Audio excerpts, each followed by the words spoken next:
Hey sweet friends, thank you for stopping by Lavender and Lace today. I'm Alicia, and it is finally Christmas DIY season. I'm so excited. I had so much fun with these projects today. And if you guys have not subscribed to my channel, I hope you will consider doing that so you don't miss out on any of the Christmas crafts that I have planned for this year. And please give this video a thumbs up, and let's get started with today's projects.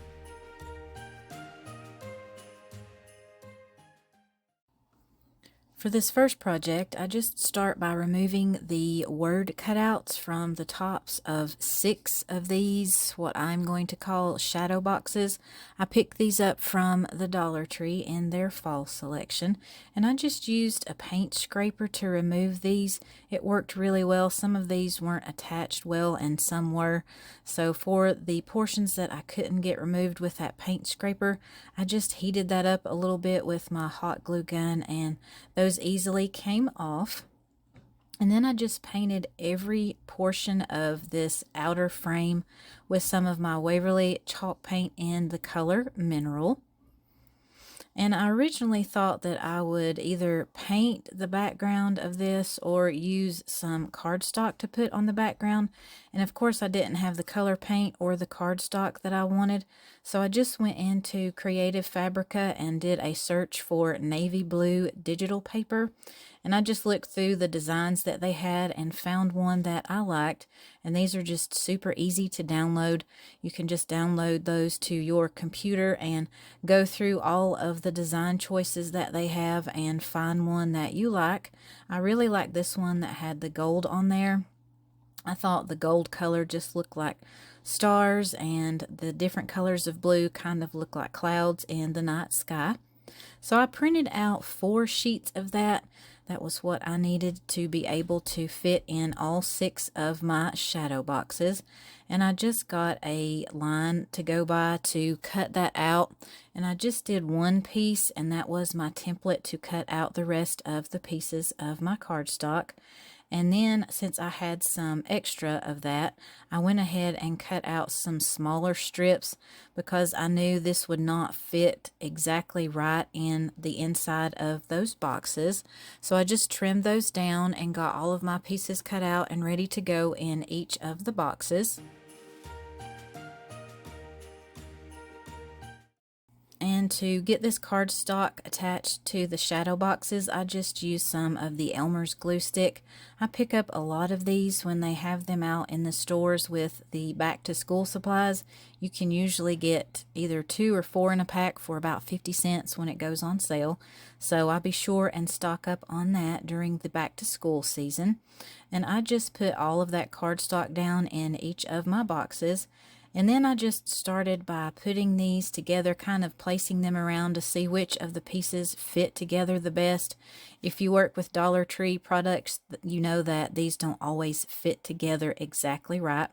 So I just played around with those and got the ones together that I thought would look the best. And I wanted to try to keep that gold color on the top of these to look like the stars. And then to attach these, I just used some of that wood glue, super glue that you can get from the Dollar Tree, and some hot glue. And I started by gluing just 2 of those boxes together first. And I just used some clamps or clothespins or some of the binder clips to hold these together. I couldn't find all of my Dollar Tree clamps when I was doing this project, so I just grabbed whatever I had on hand. And then I just glued all of those 2 box sections together to make a 2x3 wall decor piece. And I did let this set up for about 24 hours so that wood glue would have a chance to set up completely. And I just measured the inside of one of my shadow boxes so I would know the dimensions that I would need for this design. And I will leave the link for this cut file in the description box. It was a Bethlehem silhouette. I didn't need that bigger portion on the bottom. So just to remove that from the top part that I actually wanted to cut out, I just inserted another shape. I just did a square and completely covered that bottom portion, grouped those two together, and selected the slice option. And that just allows you to remove something in your design that you do not want to cut out. And then I just inserted some rectangle shapes the size of my shadow boxes, so I would be sure that the Bethlehem village would fit in each of those. And then I just duplicated those rectangle shapes and duplicated the Bethlehem silhouettes and put all of those in, so I would have a good idea of what this design would look like once it was cut out.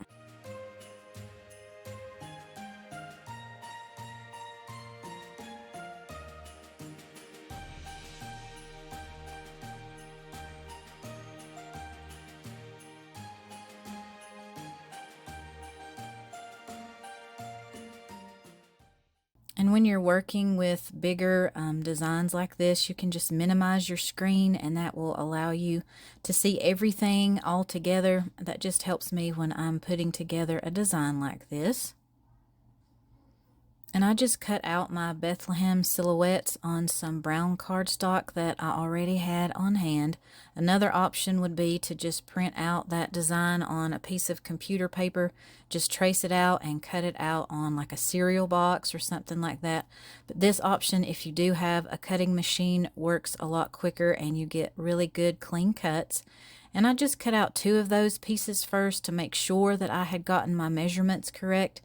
And then once I knew that those were going to fit well, I just started gluing all of them down. And I just used some of the Eileen's tacky glue to do that.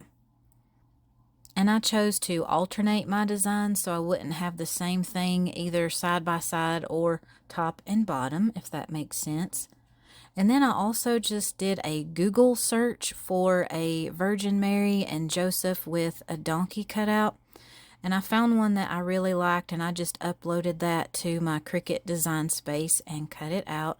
I actually found 2 of these, and the first one didn't work well, but the second one worked really well. And my mat that I was using was the standard grip mat, and I have used it quite a bit, so it was a little less sticky than your newer mats. But if you do this project and you use cardstock, and this glittery one was Dollar Tree cardstock, so it's a little bit thinner. So if you use that, be sure that you use one of the light grip mats that you have, just so you won't have any problems removing your design. But this one came off really well from the mat. I just used one of my little Cricut scraper tools. And also another thing that I should have done with this project, I should have cut out a tab on both of those pieces. So be sure that you do that if you decide to recreate this project. That will just save you a little bit of time and an extra step. So I glued both of my pieces together. I just put some glue on the heads and the top of the staff with the Eileen's tacky glue. And then here's where, if you do that tab on your second piece, it will save you a little bit of time. Since I didn't do that, I just had to go back and glue that second piece down to my tab so this would be able to stand up.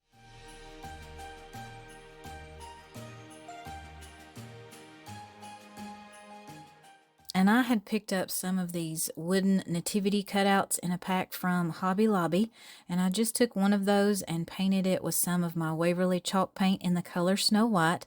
And while that paint was wet, I just grabbed some of this iridescent glitter that I had in my stash and just sprinkled that over the top. I wanted this to match the cardstock that I had used to cut out the other design. And while I was working with this wall decor piece, it's actually going to be an advent calendar, I noticed that it was still a little bit unstable, I guess you would say. These shadow boxes didn't feel like they were going to hold together. So I glued some of my jumbo popsicle sticks on the backs just over those seams, so this wouldn't fall apart when I decide to hang it or however I want to display that. And to get my numbers on this, I had some of these clear rubber stamps that came in a pack from the Dollar Tree.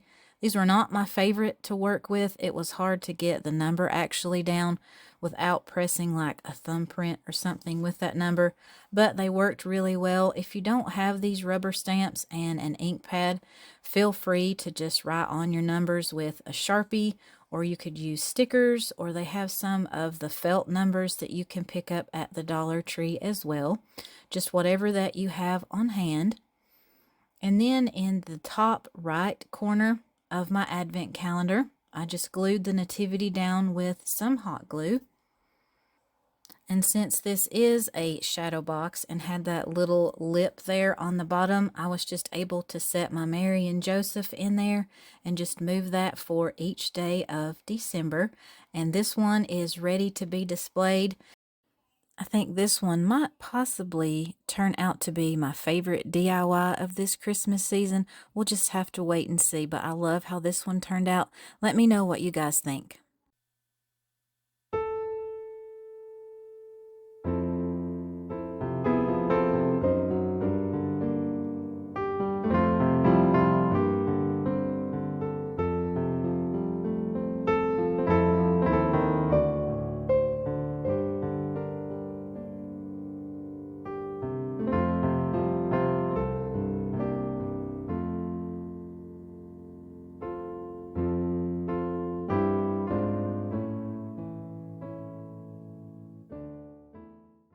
I saw these cute Snugadoo infant mittens at Dollar Tree recently, and I thought they would be perfect for this project, so I picked up several pairs of these in different colors.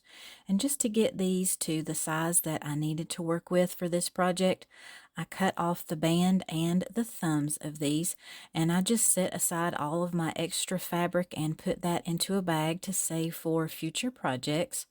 And I just wrapped these around some small styrofoam balls, and I picked those up in a pack from Walmart.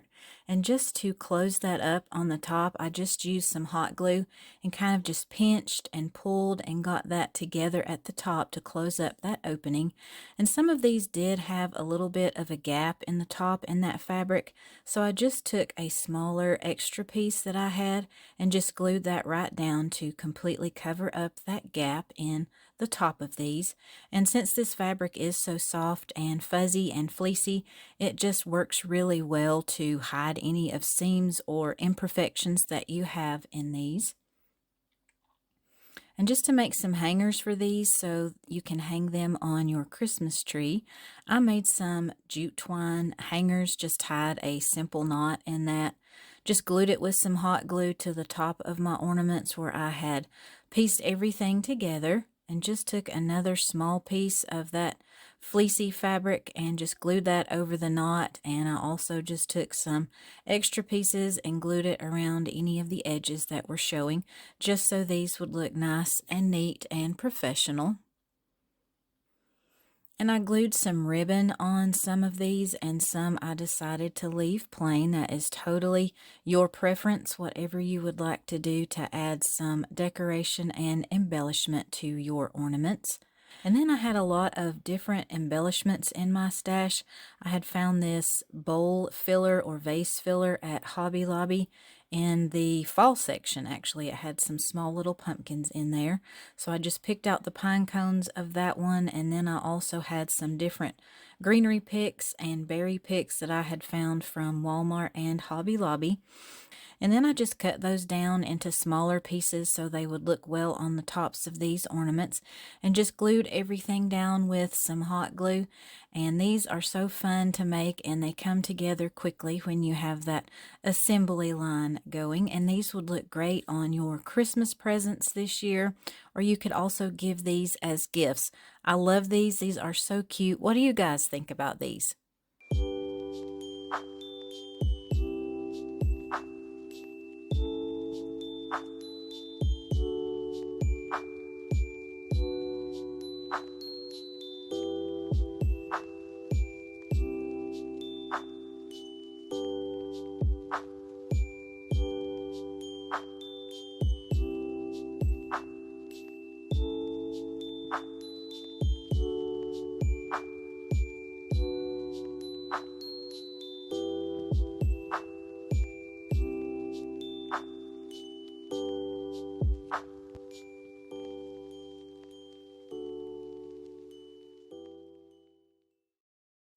picked up this Rust-Oleum Paint Plus Primer spray paint in the color Colonial Red at Walmart. And this is a gorgeous color. I love this one, and I love this spray paint. It works really well. I just had to do 2 coats to get my lantern covered. And then I just took some sandpaper and roughed up the edges just a little bit. If you've watched any of my videos, you know my love for all things vintage and antique. And then I just took some measurements for the openings of my lantern. My measurements were 5¼ inches wide and 10¼ inches tall. And I also had grabbed some of these flexible cutting mats from the Dollar Tree. And I did pick up 2 packs of these just in case I messed some of them up. But you get 2 in a pack, so I will have some extras for another project. And then I just took a ruler and a Sharpie and just gave myself some marks and some lines to cut these down to be the panes for my lantern. I just cut this down to the height that I needed first, and then I just went back with that ruler and cut out all of the sections. And I actually only cut out 3 of these. I will be leaving one of those panes open. And I found this pack of vintage Christmas rub-on transfers on Amazon last year. I will see if these are still available and put that link in the description box for you guys. And to make sure I got my transfer where I wanted it, I just took that piece of cutting mat and put it over the opening and placed that down before I actually adhered that to the cutting mat. And I just used one of my Cricut little burnishing tools to get this rub-on transfer down, and this stuck really well to these flexible cutting mat pieces. And I just repeated that for all the pieces of my panes. And I originally thought that I would put these in with some hot glue, but I decided not to do that. I thought these glue dots would work a lot better, and in case I want to take these out, that will just make it a little bit easier to remove them. And since these are the flexible cutting mats, they were easy to just put in there and just press the glue dots down, and these stuck really well. And I had some greenery picks and berries and pine cones and things like that, and all of these came from Hobby Lobby. So I just started pulling those apart and cutting up some of the berries into smaller pieces.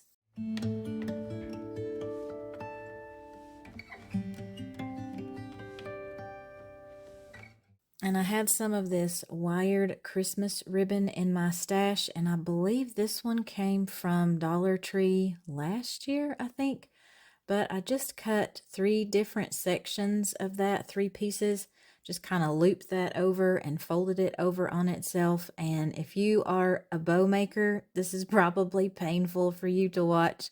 I'm not good at making bows. I don't really like to make bows. So this was my attempt at that. And then I just put all of those pieces together with a bread tie that I had in my kitchen drawer, kind of fluffed those loops up, and I found a red pipe cleaner to hide that bread tie so it would kind of be camouflaged on the top of my lantern. And here's where I wasn't too sure if I wanted to add this to the top of the lantern. I kind of just played around with that and the greenery as well, and I was like, I don't really know if I want to add either of these to that. So stick with me and you will see what I decided to do. I picked up one of these LED candles from Walmart, and I wish this one was a little bit brighter, but it looks really pretty in the end. And I opted not to do any of the greenery or the bow on the top of this lantern. I thought it looked really nice without that, but you guys let me know what you think.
Let's play Get to Know Your Crafter Christmas Edition. Do you have a question that you would like to ask me that is Christmas related?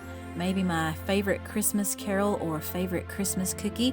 Leave that in the comments and I will post the answer.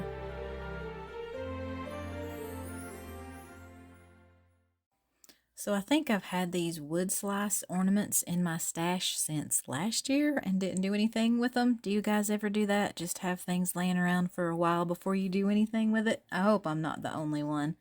But I love the bark that was still on these, and I decided to paint these with my Waverly chalk paint in the color plaster. I did 2 coats on what will be the front side, and I did 1 coat on the back. And after I painted one of these, I decided to make my life just a little bit easier and remove that jute twine hanger, so I did that for all 4 of these. And once I had them painted, I just took some Mod Podge and did a thin layer on the tops of each of these. And I have also had these napkins in my stash since last year. I pick up several of these when we have parties and just Christmas get-togethers, and I never use them all. And I really like the red truck on this one. So I just cut out a small square of this, and be sure if you use napkins that you remove all of the plies before you do any of your projects with them. And I just cut around all of that truck design. I tried to get as close to the image as I could to remove all of that white part of the napkin. And I also just cut off that plaid stripe and the Merry Christmas as well. And I had my fingers crossed that this red truck would fit on the largest wood slice ornament, and it did. There was just a little bit that didn't fit onto the ornament, but I just trimmed that off. And I just used a Teflon sheet to protect that surface and used my little Cricut mini press to iron that onto the surface of the ornament. And I just repeated those steps for the plaid stripe and the Merry Christmas as well. Just put that where I wanted it on the ornament and ironed that down. And I just trimmed off that excess napkin with my scissors. And I just put another light coat of Mod Podge on top of these just to seal that napkin down.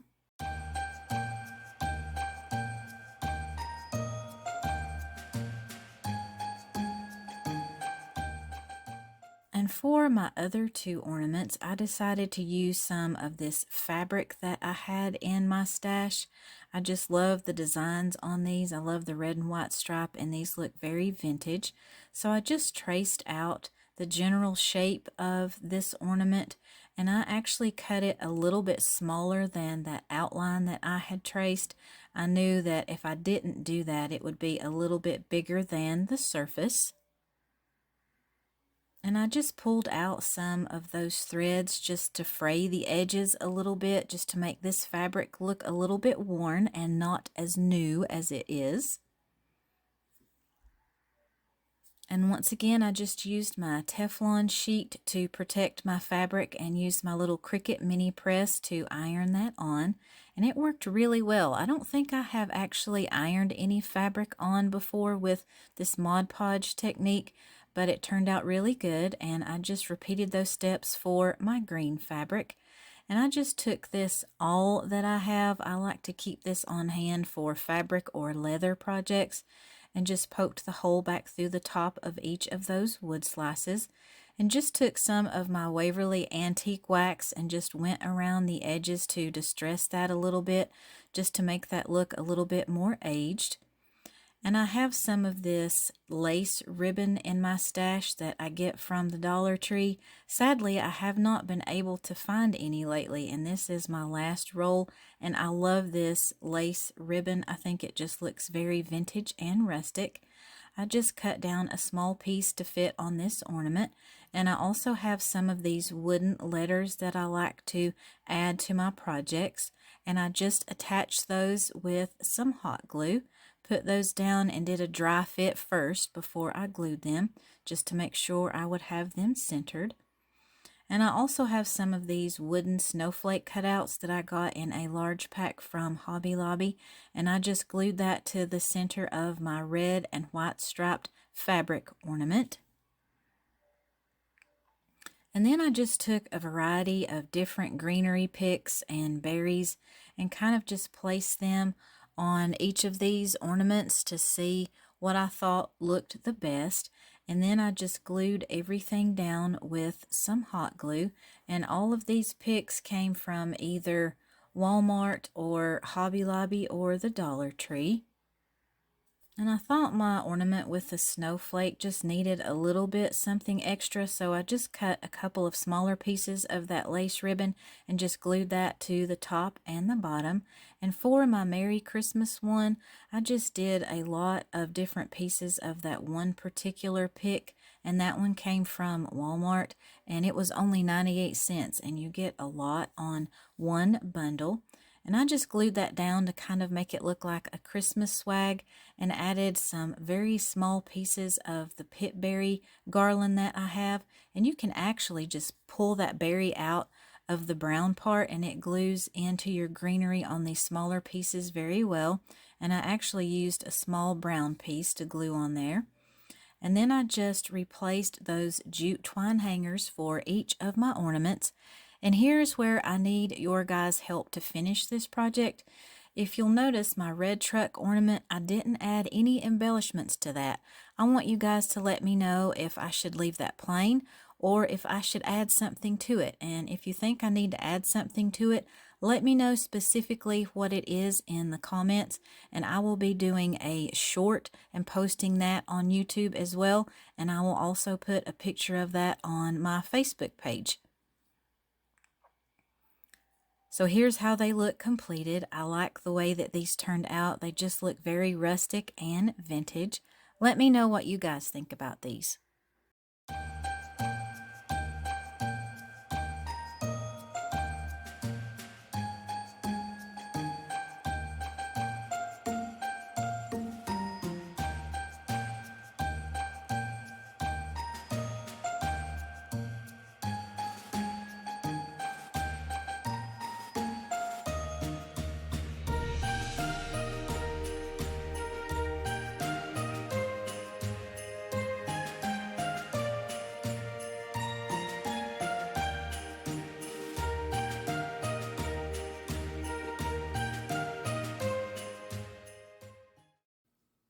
So that wraps up the first round of Christmas DIYs for the 2024 season.